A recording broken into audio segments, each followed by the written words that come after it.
What I wish I knew at 30 instead of 50? Your libido is more crucial than you think. Low libido isn't just part of getting older, it can be a sign that something's off. Stress, poor diet, lack of sleep, they all take a toll.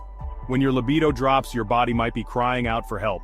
Hormones like testosterone and estrogen can plummet, affecting mood, energy, and yes, your desire. But here's the good news. Simple lifestyle tweaks can reignite that lost spark. Exercise regularly to boost blood flow and energy levels. Get enough sleep, your body repairs and recharges while you snooze. And let's talk food. Foods rich in zinc like oysters and pumpkin seeds can boost testosterone.